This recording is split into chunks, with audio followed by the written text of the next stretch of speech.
Thanks very much. I also have a reduced capacity to say no to stuff, as you can pick out from that list. So, only my mother calls me Associate Professor Andy Redfern, and that's when I'm in trouble, you know. Associate Professor Redfern, what time you call this? Oh, so Andy will do if you come across me. So today I'm I overran over there, so I'll try not to do this in here.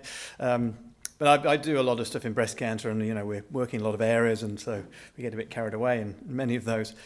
This talk today about metastatic breast cancer, I've structured not so much as a journey as a user's guide. Nobody wants to be needing a guide to it, but it's complex, and everybody's experience there is different, and there are very many different aspects depending on your circumstance and background and so on as to what's important to you if you have metastatic breast cancer. And needless to say, getting these slides to do this, and they seem to be working here, took longer than actually writing the talk, getting that book to work. So today, the things I'm going to be talking about, a lot of people ask, obviously, about prognosis, and thankfully that's a more and more optimistic conversation every time I have it as we work through the years that I've been doing this for. I first did cancer research in '88 and treated breast cancer in '91, so 30 years and 35 years. But certainly prognosis, people mainly want to know about, but also it's a very difficult conversation, not to impart the information, but to encapsulate what may happen when there's such a range of possibilities. How do we know what's best treatment? You'll find that somebody in the next chair to you is getting something different who may have metastatic breast cancer. So what kind of things do we look at to decide that best treatment? You also hear about treatments in the news potentially that may not be apparently available, so I'll talk about some of those as well. One of those is immunotherapy. Lots of people ask me about immunotherapy. It's all in the news. It's been transformative in many different types of cancer, and it's working its way into breast cancer. So because I get asked a lot of questions about that, I'll talk about that also. There's certainly a concept sometimes, I think probably less in Australia maybe than I used to see it in the UK where I originally trained, about if you've got all the money in the world, can you get better treatment for your breast cancer? Also, you see a lot about clinical trials in the newspapers, sound very exciting, and you're given a standard treatment. Shouldn't I be on that exciting clinical trials in the West Australian? I'll talk about when we consider clinical trials and the pros and cons of those also. What you can do for yourself, obviously your oncologist will hand out drugs and so on. All being well should give you some advice as well on how you can help yourself, but what is there in that list beyond deciding on the treatment from those offered that you want to do? What about alternative treatments? There's much information on the internet. Many people my patients who have metastatic breast cancer, and all kinds of friends and relatives are coming up with pills and potions as well and offering them. Sometimes there's a bit of pressure there as well, which can be quite stressful even. And what about communicating with oncologists, which is me? We're hopefully relatively approachable, but firstly, not everybody is, not everybody is every day, and also we say stuff we think is comprehensible and maybe it's not, and so how to get the best out of the information and go away knowing everything you want to know.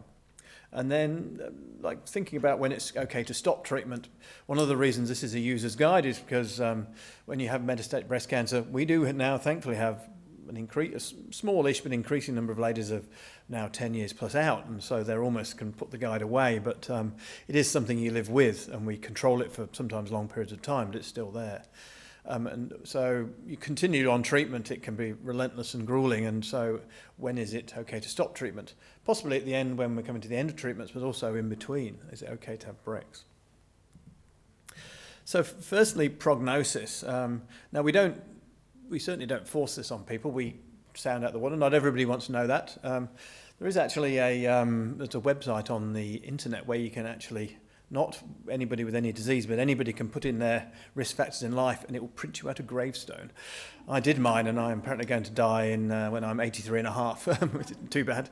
I don't smoke, and I'm not overweight and things like that, and lots of things go in there. So we all have a prognosis, and breast cancer obviously changes that, but thankfully for some people now it's starting to change it less and less. So we don't force that information on people, but we certainly do test out the water. Most people want an idea. They want to plan their life. same that we all want to plan our lives, regardless of these things that may affect its duration. We can't give people a figure that will be their figure, but we can do certain things that are useful, I think. So what can we say? The first thing we say is an average survival for a similar group of people. That's the thing we certainly do. So that's where you've got 100 ladies, let's say, with HER2 positive, estrogen receptor positive breast cancer that's spread outside the breast, and we can say now that figure's, I'll show you, is growing and growing. It's probably past 5 years now, the middle person. So when we give that average figure, if we take 100 people, the 50th person or the 51st person, that'll be about what they get. Half the people less, half the people are more. So that's a figure that's useful, because if you know, well, I've got, with that disease, it's years, not months, and lots of people come in going, oh, it's months, and we tell them it's years, and they're pretty happy with that. So we can tell an average survival. We can also say the worst case scenario. Obviously, the worst case scenario is that I go back to my car and get hit by something in the road, so there's always that. But there's also, if you've been treated for a cancer, there's immune suppressive treatment sometimes. There's a slightly higher risk of getting other conditions that may relate to it, that may cause something to suddenly happen, but they're usually not predictable. There's also that if no treatment works, which is rare, then if we don't treat the cancer at all, what's the likely outlook there? And then we can talk about the best case scenario as well, which is something I much prefer talking about. And that for many metastatic cancers, if you're just starting on treatment, is we may be able to control in the long term. So we're going to give a middle figure. We'll tell, that gives people a planning information. We'll talk about a worst case scenario, so people can do absolutely things they want to do, get things set up, communication, sometimes administrative things, and then they can get on with life, and we'll make it as long and as happy as we can.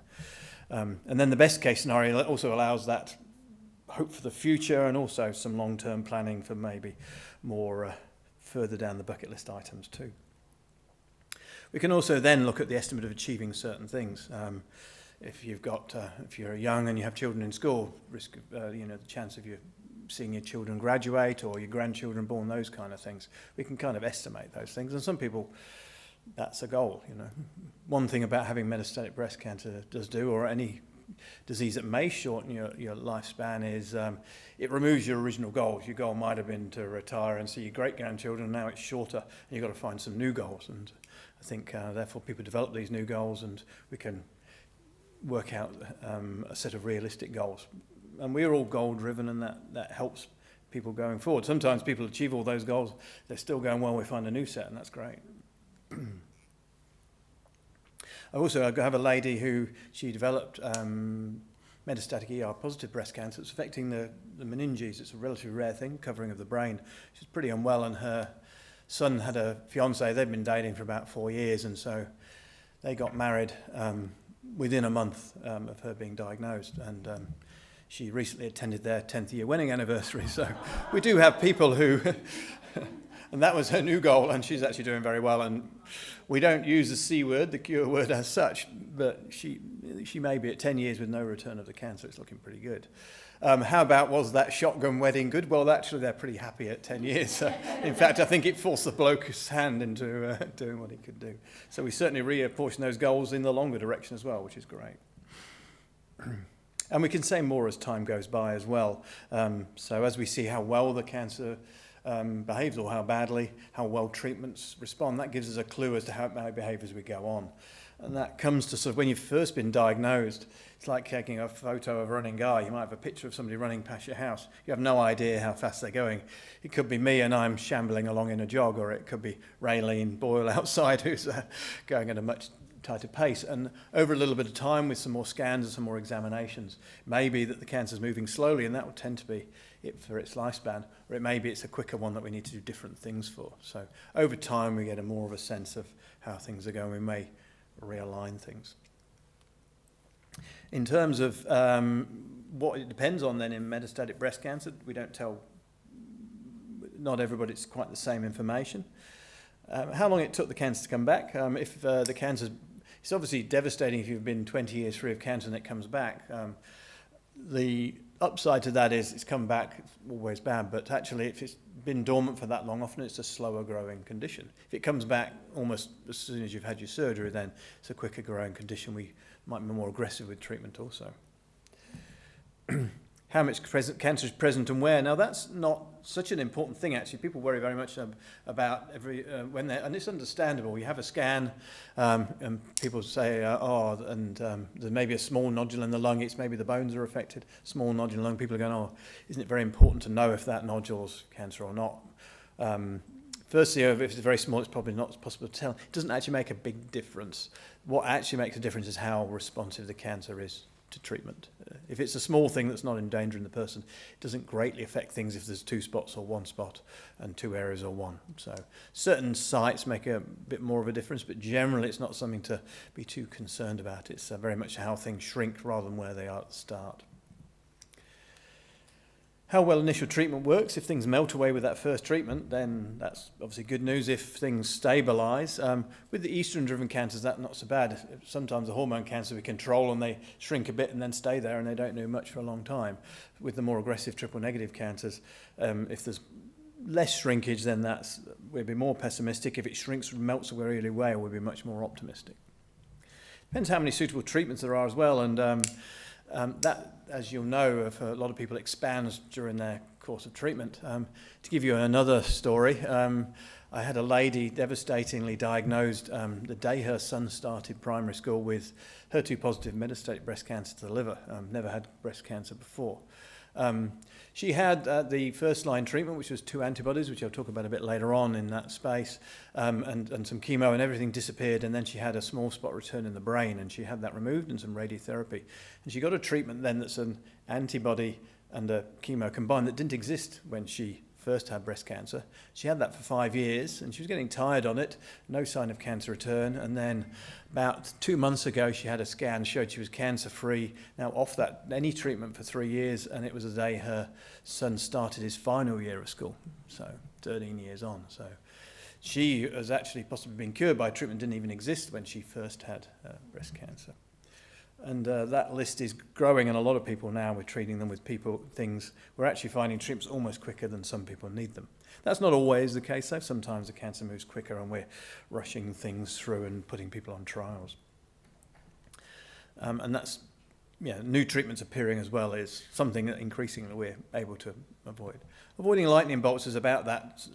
You're a little bit more risk of lightning bolts, like infection might be a little bit more risky.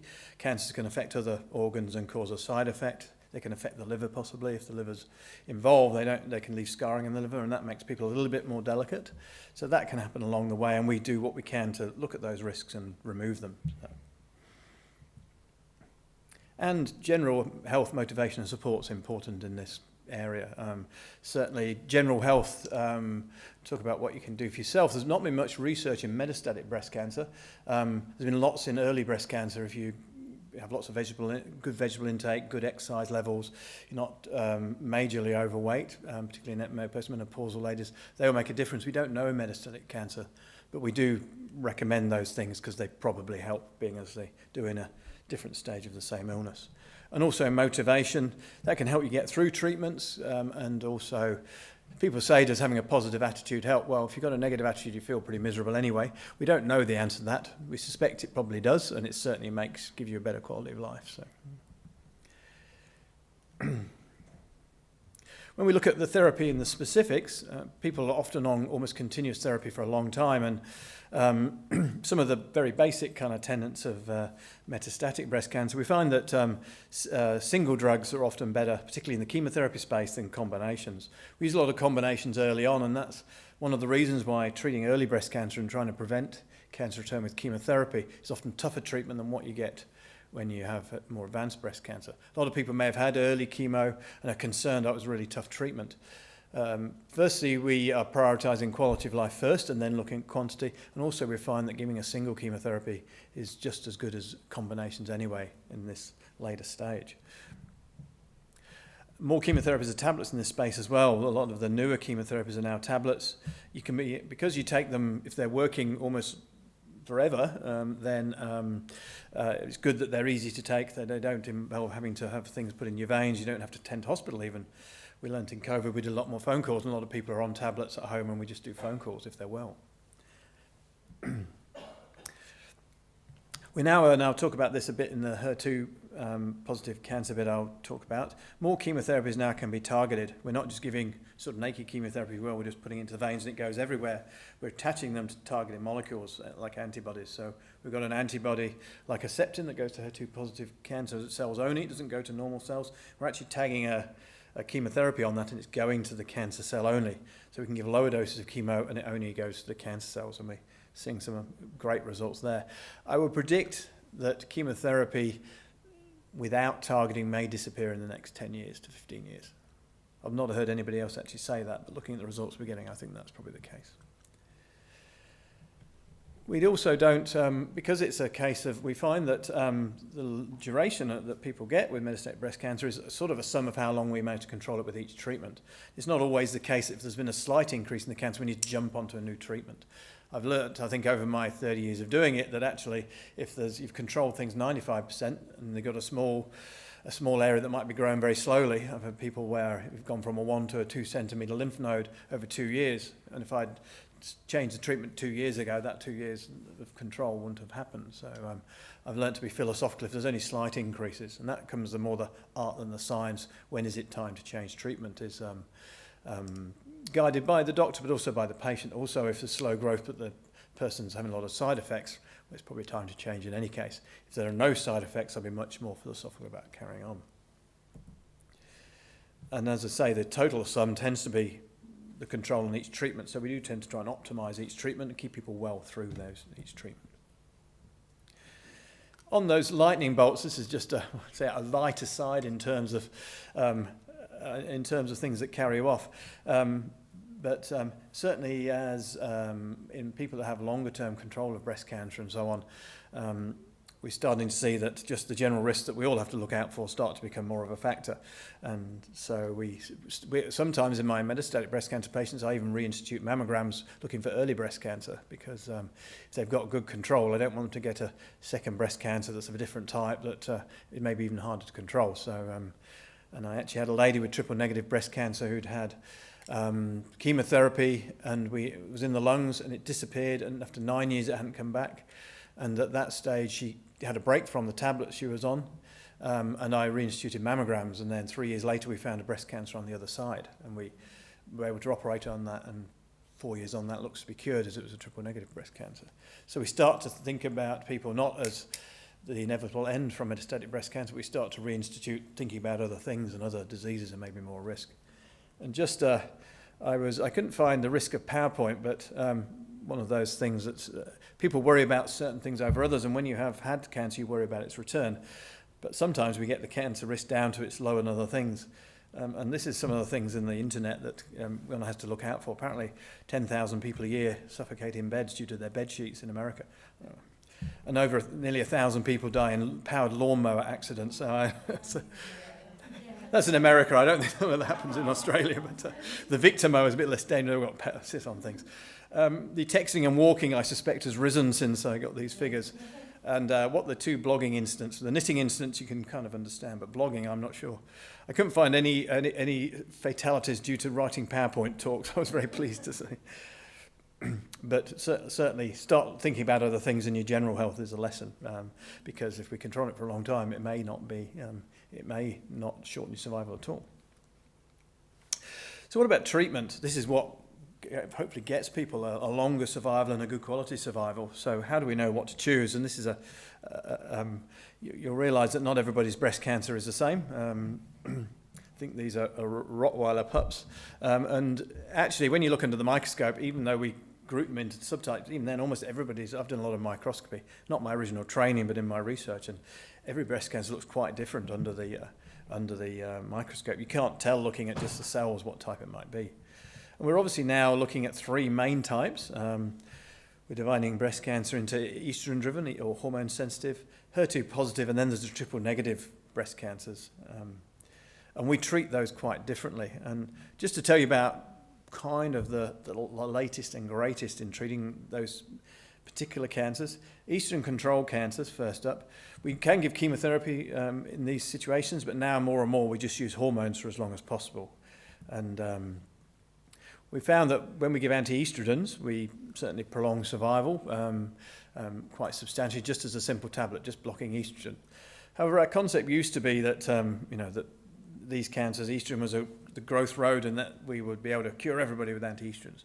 We do still cure a few people just with anti-estrogens who've got metastatic breast cancer, but it's a bit under 10% who've never had any treatment before by closing that road. However, we have found this is the estrogen pathway, just here. The top is estrogen that's made in the ovaries or in the adrenals and fatty tissues in postmenopausal ladies.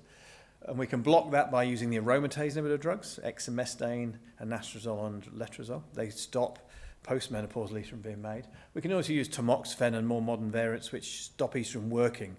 So we've got these two strategies. And that we see a small proportion of people cured with just this. But for most people it controls it for a good period, but not forever. And that's because we've found that actually the road looks like this in a lot of cancers. There may be a main highway, but if you shut that for long enough, people start to find different ways into town, and the cancer starts to find different ways to grow.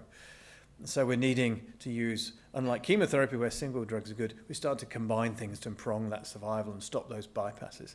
And that's because the pathway in cells kind of looks more like this horrible looking diagram here. And we're starting to block lots and lots of these different coloured circles. And we've got different drugs that do different ones. So these are some of and these are very targeted treatments like estrogen, so they tend to have relatively low side effects. These are just some examples, some of the drugs, some of which are already in use, and these are being added on top of hormonal treatment. What kind of results are we seeing? Well, these are some of the trials, some of these molecules, and how many months of control we get by adding them to anti-estrogens. This is before we have to think of a new treatment. Everolimus is used quite a bit in the clinic, and that's adding about 4 months of survival. That's used in a bit later stage after several things have been given. The most impressive one, the ribociclib one, the third one along, is adding about a year to control. And what about survival? Well, these are actually adding average survivals improvements. And some people can have one after another of these. So if all of these were useful, you're looking at about 3 years added to your lifespan. And with this one here, ribociclib, we had results just last year showing if you get ribociclib and one of the aromatase inhibitors, your average survival is from the time you get metastatic breast cancer over 5 years now. That's the average person. And we're seeing a lot of people that are 6, 7, 8 years and still on these drugs. People say, oh, well, what's my chance of 10 years? Well, we haven't had them for 10 years, so we don't know that. And that's becoming part of the thing. We can't tell the prognosis of our newer drugs because they're doing really good, but we haven't had them for long enough. So if you get estrogen receptor positive breast cancer, then you'll get something like ribociclib with an anti-estrogen. That's absolutely the standard treatment. And we're looking now at what to do after they've stopped working in some people and working out the second and third treatments. What about HER2 positive cancers? Some people have both, so you can have all the anti-estrogen things. You can also have the HER2 treatments. Just a little bit of biology. The cancer cells have a skin, the membrane, and this golden molecule is the HER2 protein, which is sort of half in and half out of the cell. And growth factors, chemicals that help control cell growth for things like healing and for growth in children, use these molecules to control the normal body, but they're overproduced in cancer and exploited by the cancer to grow. We get these messages sticking to the outside of this molecule, and it sends off signals into the cell, causes the cell to grow, divide, and to spread around the body. Our original treatment for this was trastuzumab or Herceptin, many people have heard of. It's an antibody, so it's a Y-shaped molecule, and it sticks to this protein, and it stops that signaling pathway working, so we lose the growth signal. It also may attract immune cells in to kill the cancer as well, and that's another thing it can do. And we find that actually controlled the cancer for over a year longer than just chemotherapy alone, but we found that in most people the growth signal returned, and so now we've started doing some added things. We have small molecules, and lapatinib was the first one. It sticks to the inside part, the part that gets switched on by these growth factors and stops that switching on happening. We've also got another antibody, pertuzumab or Perjeta, and that sticks to a different bit of the HER2 molecule and stops it in a different way. And we found that works very well with trastuzumab. And we've also got these, what we call antibody drug conjugates, and that's one of these targeted antibodies with a nasty chemotherapy molecule attached. We're using now molecules we couldn't give just by a drip by itself because it was too toxic. But because it's stuck on the antibody, it just goes to the cancer cells. We can target those chemotherapies and give very low doses. So what about HER2-positive breast cancer? This is the light at the end of the tunnel is thinking about 5-year survival. That was our original goal. Can we achieve that? What did it used to be before we had all this fancy stuff? Well, just with that old-fashioned chemotherapy, the first thing we had, the average survival of HER2-positive breast cancer was under a year, 11 months. 95, we got the taxanes, a new type of chemotherapy that were more effective, and we saw it was about a year and a half. 2005, when we first added Herceptin, we saw that it was 2.5 years. And then we got something called the Cleopatra trial, where we used both antibodies with chemo, and we found it went to almost 5 years. And so that's where it was sitting until recently. And I mentioned that magic bullet, and I think the reason I've talked a bit about this is I think these type of targeted chemos will replace just chemo given by itself without any targeting over the next decade or so. So this is an antibody, the purple bit, and that's these two ends here stick on the cancer cell. And what we've done is we've put these little clever linkers on that stick the chemotherapy molecule to the antibody so it gets taken there. We're now developing new and better ones though. We're getting stronger chemotherapies that are more effective. We're adding more chemotherapies per antibody molecule. So you're basically giving a bigger dose, but all targeted. And we're even giving 2 antibodies so we can make it stick better to a cancer cell as well, or more specifically. And we've just got the results of our next generation of antibody-guided chemotherapy. This is the original result. This is a shrinkage rate of HER2-positive cancers. With just chemo, it was about a third of people got, about 3 in 10 people got shrinkage. With the targeted molecule, it went up to about 4 out of 10, so a modest increase, but certainly something we then did. With the most recent one that we've just got results on, it's now gone up to nearly 9 out of 10 people are getting significant shrinkage of their cancer. The survival at 2 years, and this new molecule's only gone out about that far, that's why I'm using 2 years. There's about half people were still going at 2 years with HER2-positive breast cancer with the old chemotherapy.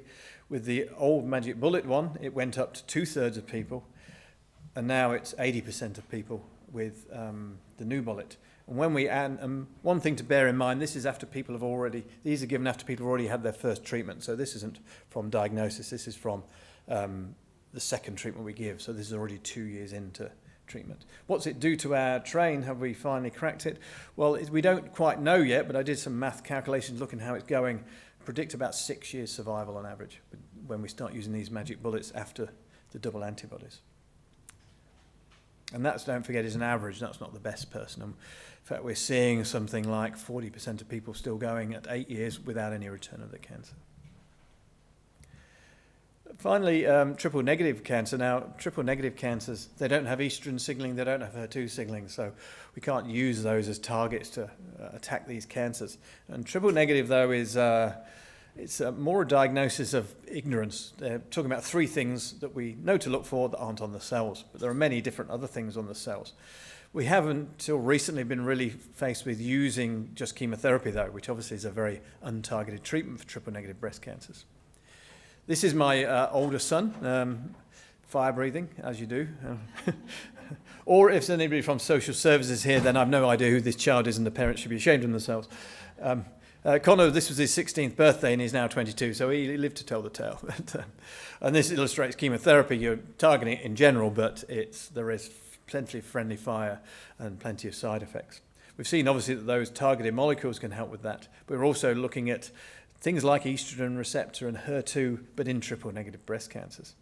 And that's because when we look at the outside of cells and what's on the skin, estrogen, progesterone, and HER2 receptors are really the tip of the iceberg. And this is the whole of the membrane, and we see all of these other receptors for different things also on breast cancer cells. And maybe we can target those. And if we look at a triple-negative cancer, this is a percentage of other sort of detectors. For example, we see almost 3/4 of triple-negative breast cancers have some receptors for testosterone, so can testosterone be exploited and things of that nature. So what we're aiming to do here is obviously give a targeted treatment. I'm commandeering my second son for this demonstration. He was a brown belt, and to get to the top belt in Taekwondo is a black belt. And to get your black belt, what you have to do is you have to break this board over here and jumping over your colleagues over here.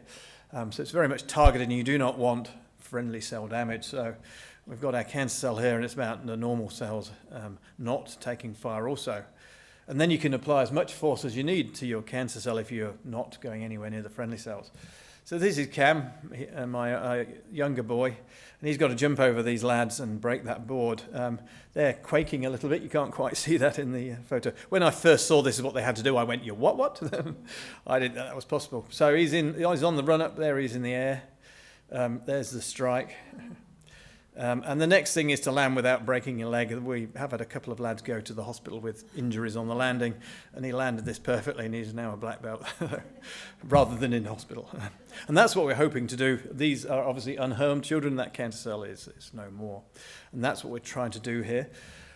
With this now, we've done lots of experiments, and now triple-negative breast cancer can be divided into half a dozen different types, and these are some of the things we're using to identify them. Things like the DNA repair is not working. Some of them have got more stem cells in them. Some of them have got lots of immune cells around them. Some of them are driven by testosterone. Others are driven by things like growth factors for the skin cells and things like that. And what this does, it's all very well saying you know more about the cancer, but if it doesn't help anybody, that's no good. So these also give us clues about what might kill these cells beyond just chemo. And I'll give you a couple of examples. One's the cancers that have skin growth factor receptors on the outside, EGFR that's called, and the other's the testosterone-driven ones. We're now using a molecule that stops this molecule that's involved in skin healing. We treated about 115 patients. Arlene Chan at the Mount was one of the heads of this trial. They had triple-negative cancer, and actually we didn't look for the receptor, we just treated everybody with triple-negative breast cancer. And they either got chemo or they got chemo and a blocker for that extra protein that's on the outside of the cancer cells. It was somewhat helpful. The shrinkage rate was about, was double, but only from 10 to 20%, because these patients had already had a few chemos. And the control period increased by about 2 months, and survival increased by about 3 months. It's better than not, but we were a little bit disappointed with how long we got compared to the amazing results we get with ER and HER2. There were some side effects as well, and the side effects you might expect. It affected skin and linings of things. So people got diarrhea, they got mouth ulcers, and they got skin rash. And because it was an antibody, there were some immune allergy type reactions as well. This hasn't come into force because it was only a small prolongation, and the side effects meant a lot of people had to come off treatment. Again, the anti-testosterone is my other example in triple-negative. We found this was only about 1 in 10 triple-negative breast cancers. We looked at about 400 patients and ended up treating 26 with an anti-androgen, as testosterone seemed to be able to drive these cancers. We only found about 5 people benefited, though somebody got nearly 5 years on the treatments in their cancer. It was clearly a big thing. Wasn't without side effects. We did see flushes and fatigue, as we get in guys with prostate cancer. Also, about 20% of people reported doing unneeded mechanical tasks, and about 50% of women stopped using the instruction booklet, which is clearly effective testosterone as well. There was also a bit of a tendency to watch sport of no perceptible entertainment value late at night also. So we were a bit disappointed with that one as well. We thought we got the receptor. Maybe this will be the new estrogen receptor in triple-negative breast cancer. We saw some small benefits, but not as much as we hoped. So where are we going with this in triple-negative breast cancer? Well, I think that's because these are not quite such critical pathways in these cells. They're part of the picture. And I don't know if you remember, if anybody's been to Fremantle and saw this quite an impressive thing. Wandering around Fremantle, all these bits of yellow paint on the buildings. We weren't quite sure what was going on, but clearly something was afoot. It looked like vandalism initially, but it looked a bit clean for that. And this might be like the androgen receptor in breast cancer. One of these other bits of yellow might be the skin growth factor receptor. Another thing might be immune cells. Another thing might be DNA repair. But when you get to the right perspective and put them all together, then you get this quite impressive picture. And this looks like it's Photoshop, but it's not. That's what looking from above look like. And I think that's what we need to do with triple-negative breast cancer. They're more complex. We need to get all the pieces of the puzzle to see the whole picture. How are we doing that? Technology has helped us with that.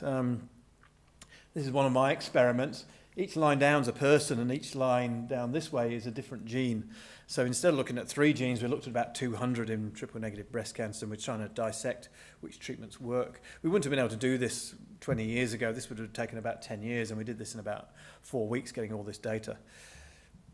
We're also able to look at lots of different cells at once. We're not just looking at cancer cells, we're looking at immune cells, we're looking at blood vessel cells, we're looking at the fibrous tissue-producing cells, and all these seem to be important in either controlling cancer or helping cancer out. And so we're starting to use treatments not just to kill the cancer, but to control other areas, particularly in triple-negative cancers.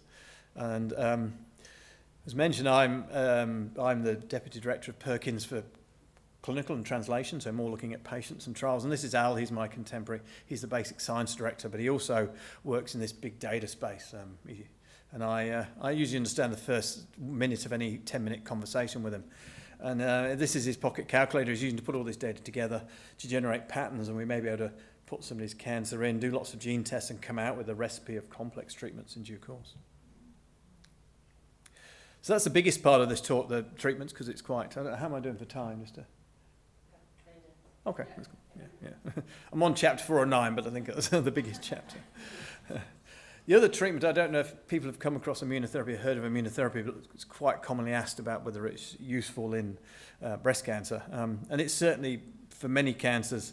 And I apologise, I tried to find the male-female counter version of it and couldn't find it. But this is a much changed meme, I think. But certainly people are, if when you go for a grant, you need to mention immunotherapy somewhere in the text, and then you get much better chance of getting the money, possibly a bit excessively, actually. How does immunotherapy work? You hear lots of mention of it, and there's lots of different techniques that have been used, but really immunotherapy that's been used in cancer is just one type of strategy. About dozens have been tried, but it's all one. And this is about revealing cancer cells to the immune system. That's what it does. So it's like an invisibility cloak the cancer cells have with some of the chemistry they have on the outside, and we're removing that invisibility cloak to allow the immune system to find them. And this is a triple-negative breast cancer cell being attacked by immune cells, which are the little yellow cells. I'm not going to get any more technical on this, but this is how it works. The yellow cell is the cancer cell, and the blue cell is the immune cell. How immune cells generally recognize infectious agents and cells that shouldn't be there is by looking for foreign things on the outside the cell, and that's this brown system. The dark brown is the immune cell's detector, and the light brown is the actual foreign thing on the cancer cell. And when the immune cell recognizes that, it will kill the cell. Now, you've probably heard it said that we may develop cancer several times in our lives, or even several times a day, and it's killed by the immune system. That may well be the case. It's a bit hard to confirm, but immune cells may take care of a lot of cells that are about to be cancer cells before they become a problem. So why is it that immune cells then don't always do that, and we do get cancer sometimes?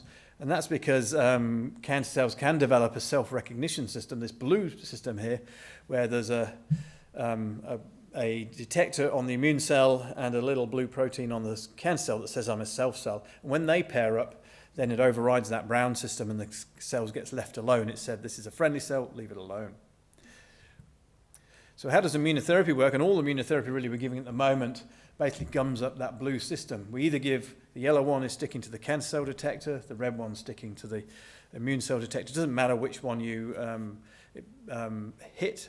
Some immunotherapies hit one, some hit the other. They stop this self-recognition, and then the immune cells jump on the cancer and kill it. So how well is that working?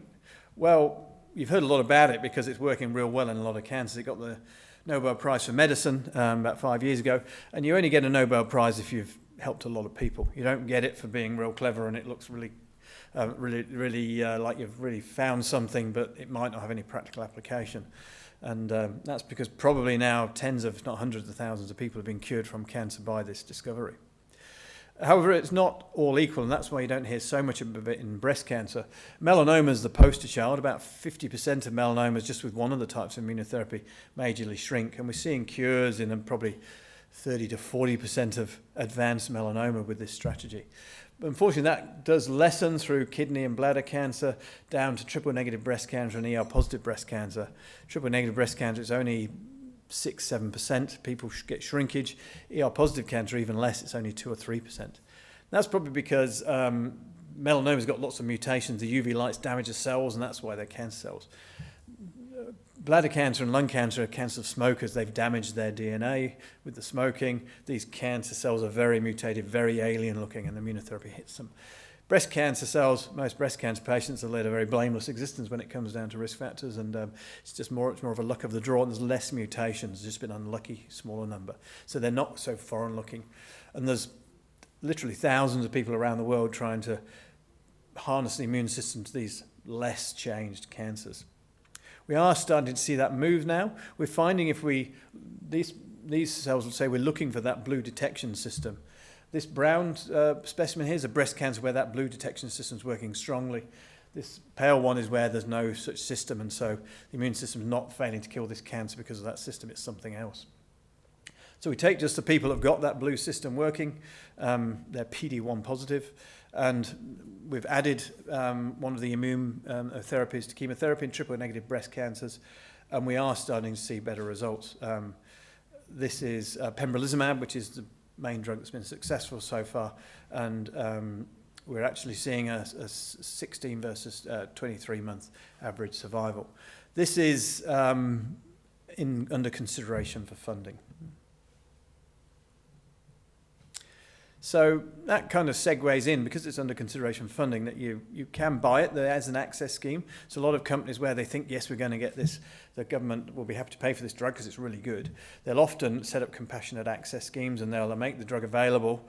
Sometimes it's free. We campaign for free, and I work with the design of some of these schemes, and we always hold out for free or as cheap as possible. But there can still be quite significant cost to some of them. And sometimes if they're not yet got the results look very promising, it's earlier, there isn't yet a scheme, so you can pay for the drug ahead of time, but it can be very expensive.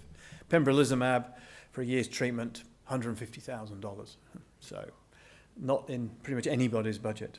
So generally, Australia is really good. It's the place I've worked with that's had things available the fastest. We had Herceptin in early HER2-positive breast cancer before anywhere else in the world. Rest of Australia, anywhere else in the world. We were first. France was second, the rest of Australia was third, Canada was fourth. So we have something called WADEP here, that's a WA drug evaluation panel. We can approve drugs before Australia's got them. So we're fast here, but we haven't yet got immunotherapy. What about generally though, you're really rich, we live a lot longer? And the answer, thankfully, as it should be, is no, not at all. Only these very early drugs that are about to be approved anyway, possibly a little bit. What's not covered by the PBS then? Immunotherapy is possibly the only thing that's looking like it's improving survival. It's not yet quite available. There's one for blood vessels some people pay for. This caused improved shrinkage rates and it controlled cancer for longer, but then we found people didn't live any longer at all. It actually left the cancer more aggressive. It was funded in America, and then they defunded it because they found there were side effects and it didn't actually help at the end of the day. So certainly some people do fund this because of thinking about it. They want to get their cancer shrunk, but it didn't improve survival. Use of Perjeta after first line, that's the double antibody. You can give it for the first treatment, you can't add it to other things, but there's actually no proof it works. Some people do that thinking, oh, well, maybe the more the better. But actually we have found that giving Perjeta with the magic bullet treatment actually can stop it working a little bit. So certainly caution people against paying for things that look promising, but there's no trial evidence, and there are possible theories it might not work, because more is not always better. Also paying for the CDK4/6 inhibitor drugs, those drugs we're talking about that improve, add a year and a quarter to survival overall. Continuing those and changing the anti-estrogen isn't funded, but we've done a couple of studies and it made very little difference. There is a new drug in estrogen receptor positive breast cancer called Alpelisib that has shown to improve the control rate and the survival a little for particular types of ER-positive breast cancer, and that's in campaign for funding but not yet available, and there's now an access scheme for that one. So that's about it, looking at the whole of breast cancer treatment. Those are the only things I can find that people consider funding and not available, and most of those, other than immunotherapy, maybe are not often been shown not to make a difference in the end of the day. Other things that aren't covered, and I'm not fully up, these are not a little bit outside my realm, but gamma knife radiotherapy, it's funded in WA, but it's not government funded. It's funded by the hospitals and so on who think it's good, and so they fund it. That's changing. It's becoming more funded for more things. Spheres, which is something again invented in WA, used worldwide now, often in bowel cancer. That's a radioactive particle that can be injected into the artery to the liver to treat liver metastases. I've had a couple of patients treated on compassionate access, and it works a little bit, but I wasn't overwhelmed by it. And some people do pay to have that. Some lymphedema therapy, more coming to a much more common problem that's bigger, I think, is lymphedema access is very variable, and it's generally funded, but it's very patchy, so people often end up, because they don't have convenient access, having to pay for private treatment. We're working on that. We commissioned a study of across WA finding out where the gaps were, and we're working on filling them at the moment. And the other thing we see some people do is they think about having their DNA tested, which I'll come to in a minute, to look at all the genes in the cancer to try and identify better treatments. And finally, in the early breast cancer setting, so some refined risk prediction tests that are not funded as well yet, like Oncotype DX, not relevant to metastatic breast cancer. And that's pretty much it, I think. So we're pretty lucky here. I've found I've not had to deal with that awkward situation of something that's really good being available and I can't use it. I'll just touch on getting your genome sequence. This is something that some people do and pay to have done, and some people come to their oncologist. It's much more common in private than in public, and it's much more common in the States. And the concept here, the Human Genome Project, your DNA in everybody is somewhat unique, though we're more similar than different. Apparently I'm 98.5% similar to Tom Cruise, for example. Obviously Tom's a bit shorter than I am, so that's the only difference, really, I think. But then I'm 97% similar to a chimpanzee, so there you go. So I'm not saying that Tom's then 8.5% similar to chimpanzee. So there's a lot of similarities, but the subtle differences make us look different and behave differently potentially, and also give us different diseases or protection against them. And it's this gene sort of code that can go wrong in cancer. And that's what mutation causes, and if it's in the wrong spot for the genes that happen to be involved in cell control and keeping cells behaving well, then that's when you can have a cancer. So we've got some examples where it works really well, finding these changes in the DNA. We've already talked about them, really. The HER2 gene is changed in those HER2-positive breast cancer, and we detect that to pick treatment. In melanoma, we're detecting a growth signaling thing called BRAF, and that's doubling survival. In lung cancer, one that's a skin growth factor actually works much better in lung cancer where it's mutated sometime, and that doubles control also. In each case, though, we're just looking at a single gene, and we've done big trials to show it works. So can you look at all the genes that might control cancer and find out a whole big slew of treatments that may be really good because we've had these great successes? And that's called actionable mutations. And so the idea is you look for a mutation in a gene that's important in cancer, and you can action it by treating it, and maybe that will help treat the cancer. So why don't we test all of the genes and look for a panel? It's a big wallet biopsy. You can pay to have this done, and these are two companies that do it, and it's around $6,000-7,000. And it's been studied. So there was something called the Signature Study, took 2,000 patients, tested all of their genes, and in about a quarter of people, they looked at 280 cancer-involved genes, in about a quarter of people they found a gene or more than one that was changed that might underlie their cancer. They were people where they had a drug to treat it, so they got a drug that might work against that gene, and they only found 6 cancers shrank out of 469 people treated. And that's probably because it took us years to work out exactly the type of mutation for HER2 that gave great treatment. So you can't really shortcut that process too well. It's certainly still useful, and we certainly, when we do this, we always record the results. At the moment, it's more failures than successes, but when we spot those successes, even though they may be few and far between at the moment, it does tell us what is useful and what isn't. But certainly paying for your genes to all be sequenced and then thinking that there'll be a great treatment as a result is unlikely. And so it's an expense that's probably not justified unless you've got all the money in the world, and it's unlikely to help even then. So moving away from that kind of complex genes and treatments and stuff like that, so that's a little bit to about the practicalities. Obviously, that segues into what you might need to treat. Thankfully, you can get pretty much all the treatments that are good, but there are other financial hardships as well with breast cancer. Often people's income is down and their costs are up.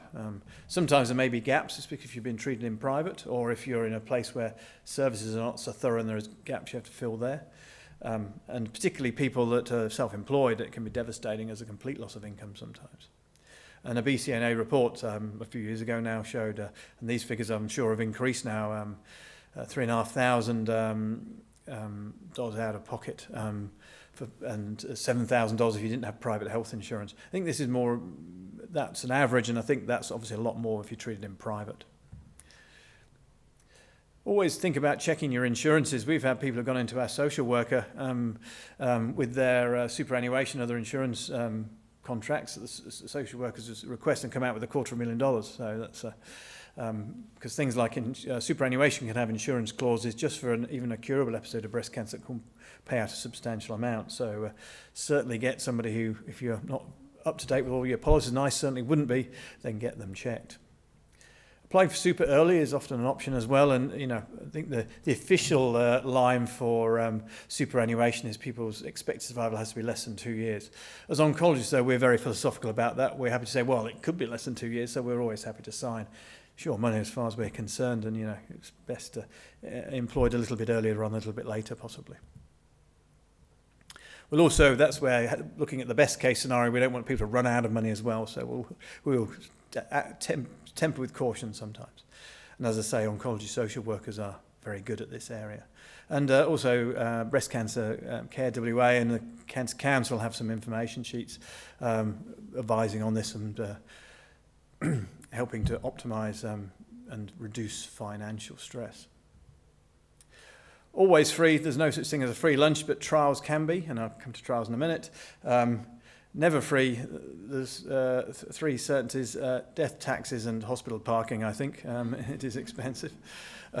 If it helps when you're paying for hospital parking, it's expensive. I have a patient I'm treating compassionately from Odessa in Ukraine, and she was sitting next to a gentleman who was complaining about $16 for parking, which is expensive, I grant you, especially when you're there for several days at a time. And she said, well, when I was in Odessa, I went to my oncologist appointment. When I came out, my car had been destroyed in a drone strike. So that gentleman didn't feel quite so bad about his $16 parking. He went, okay, right, no, that's fair enough, yeah. But certainly we're campaigning for getting it funded because it's externally funded, it's a bit expensive. One of the good things about working in the regions is parking tends to be cheaper or free, I've found. I don't know about Bunbury Hospital, is it free? Yeah, that's right. Should I... And that's what I found in England as well. I was in big hospitals and I had to park up a tree. I ride a bike just because there's nowhere to park, even, or I'll be late for my clinics. Thinking about trials being free, should you be on a clinical trial? There's lots of expensive stuff, exciting articles in the newspaper. The West will have like a new trial showing very promising results or increased cures in various types of cancer. Should you be on a trial? Well, trials, we do have a suite of trials, and we always try and have a trial available for each situation. We have a big focus on trials. That's because generally trials look at giving the best treatment and then adding something that may even be better. So you're not being disadvantaged by going on a trial. A trial's not ethical if it doesn't give you at least the best treatment. So you've got a chance of getting the same or better in general. So the pros, well, you may get an effective new drug years before it's available. And I've got a number of patients on, say, ribociclib, the drug that's really pushing ER-positive breast cancer past 5 years, been on it for several years just because of a trial, because it's only been available for a couple of years. And I've got a substantial number of people that had treatment on trials. The other thing, even if you get the trials mandate closer monitoring, that can be a pain, but some people appreciate the closer monitoring. You do get more tests, and you also got trial staff that can help you coordinate care as well. So they'll give you a phone number as well as the general hospital system. They're much easier to get hold of. It obviously has that altruistic thing. It may contribute to knowledge and options for future patients. If it works well, it maybe you've benefited. If it doesn't work well, we can cross it off the list at least. We don't trial things we don't think are going to work, but it may still advance the career. 'Cause it's useful to know what's a waste of time and we can leave alone. You also may get the drug later, even if you were on a control arm and you just got the best treatment and not with the new drug. Say on the ribociclib trial, people who cancers then advanced and didn't get the ribociclib on the trial, they were allowed to have it off trial when they wouldn't have been if they'd not been taken part, because it wasn't part of the public system or private system.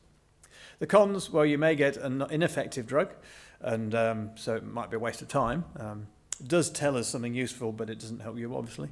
More visits for tests can be obtrusive and an annoyance, particularly if you're regional and living a long way out. You may get unexpected side effects, and there are side effects that we weren't expecting. We're learning stuff about the rest of the body as well as about cancer from some of these drugs.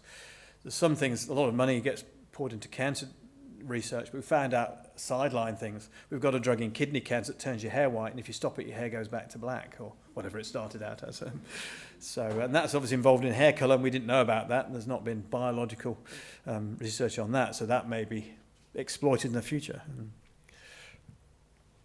And we may usually avoid giving a treatment that doesn't incorporate at least the best care, but in some circumstances you may get a less effective treatment you would have had others. So the important thing to know about trials, they're always voluntary. You can always withdraw at any time. Generally the cancer's got to be growing in order for you to go on the trial, because if the cancer's already controlled, well, first you don't need anything. We may get something that doesn't control your cancer. And secondly, we won't know whether the new drug worked if it was already controlled. So some people come in saying, can have this trial, it looks really exciting, but they're already doing really well on what they're on. The trial rules are that your eligibility is not there. You're not allowed to go on the trial unless there's growth.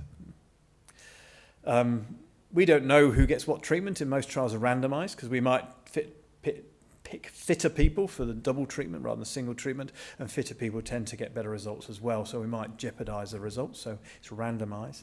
And different centres and hospitals have different trials, so there might be a really exciting trial, but it may be a different hospital in Perth, and then we can usually access it for people.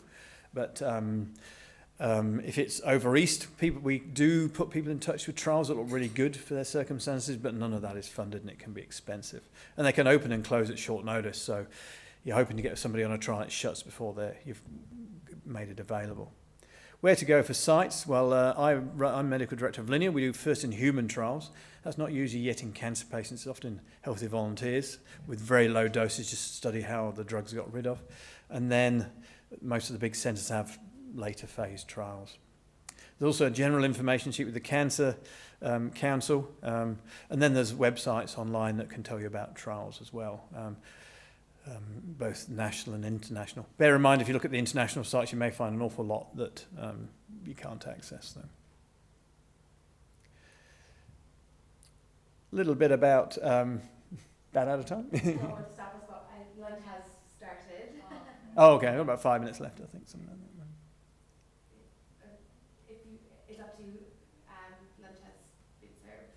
Just wanted to... Don't want you to miss your lunch as well. We're going to talk about healthy eating, of course. What should we be choosing at lunch? Say again? Go back into the other main room after, after lunch, so we could always, whether you want to stay, if we stay, you can always take food back into the other room as well and eat at the tables there. Up here. Thank you. So should I pause? Yeah. Oh, sorry, carry on or? Yes, thank you. Second? Yeah. Oh, yeah. So guidelines for healthy eating, what should we choose at lunch? Well, there's surprising little research, as I think I mentioned. So we've done a lot in early breast cancer, bigger numbers, obviously, and we collect information on people's eating choices. With metastatic breast cancer, smaller numbers, thankfully, but also it's not been a focus, I think, really. And so we tend to extrapolate. Generally, I tell people to eat what they enjoy in general, rather than trying to go for ridiculously concentrated diets that people may not like anyway. We do certainly involve the dietitian if people want to get advice within what they enjoy or their dietary restrictions. Aim for real foods over supplements. Remember protein. People, if they're trying to get to an ideal weight, will stop eating protein as well as carbs. But we're now starting to study not your weight and looking at just a conventional definition of obesity, for example, being overweight is just your weight compared to your height. We're now looking at muscle mass as well. If people are quite big but have got lots of muscle mass, obviously you get bodybuilders that clearly would officially be obese, but they're not. But certainly if you've got more muscle within that weight, you actually do better. Muscle actually helps cancer control, so we certainly encourage people to maintain good protein input and also exercise to keep muscle mass up. Also helps your general fitness, your general well-being as well. We keep an eye on vitamin D, as low vitamin D in early breast cancer seems to cause a more aggressive course of cancer, so we extrapolate that to late breast cancer, and certainly there's certain treatments may be more popular than others. Vitamin D, we measure people's vitamin D before and after. We recommend supplementing if people are low. We don't supplement if it's normal, it's not necessary. And about 95% of people's vitamin D normalise with supplementation. That might not seem remarkable, but that means 95% of people, as a minimum, listen to what I said, so I was amazed. So it's certainly well adhered to. And guidelines for other stuff. There's not impact, as I said, for exercise, vegetables, alcohol and vitamin D, but we are not a detriment for obesity, but we do apply what we found in early breast cancer and recommend good vegetable intake, good levels of exercise, minimising alcohol, but not no alcohol. We don't think that a unit or two of alcohol has been shown to make a difference. Vitamin D being of a reasonable range and not being substantially overweight is probably also beneficial. How natural that Sugar, good question. So sugar is not, by itself, sugar doesn't make a difference. You get that concept of a sugar feeding a cancer, but actually your body maintains your sugar at a very, very narrow band. If you eat no sugar, your liver will make sugar. It will break down fat, it'll even break down protein if there's no fat about to make sugar, because your brain needs sugar. You'll be dead in about 3 minutes with no sugar. Hence your body makes if you don't take any in. So getting rid of it completely is not necessary, but certainly if you've got high levels of sugar, usually means you've got lower levels of protein, and potentially a lot of it will be converted to fat, and fatty tissue is adverse. So that kind of starving a cancer by not taking any sugar is not necessary. You can have sweet treats and so on. It's just not being a major part of your diet. And this is just showing those kind of risks we see from early breast cancer return with those things, and we're extrapolating that to metastatic disease. And the final thing I was going to talk about is alternative treatments. What about alternative treatments? Most alternative treatments, some have got there's been no work in cancer at all. People have a theory. The difference between alternative treatments, there's usually a theory as to why they may work. People don't pick random things and say, let's try it for cancer. They have a theory as to why it may work, but it's never been tested. They then give it to people who have the disease being treated for the most part. Sometimes there's been tests in cancer cells or even in animals and not in humans. If there's been tests in humans and it works, not toxic, it stops being alternative and just becomes treatment. About half the chemotherapies we use are natural products. And there's these different concepts, drug-based versus non-drug-based. Well, a drug is anything, the official dictionary definition of a drug is anything that has an effect on the body. So if it's not having an effect on the body, meaning either cancer cells or normal cells, it's not a drug, and it's also not going to do anything. It's got to have an effect on the body to work. And so saying it's non-drug based doesn't make sense in that definition of drug. Obviously, we tend to mean prescribed drugs when we say drugs. Natural versus artificial, 50% of our chemotherapies are natural.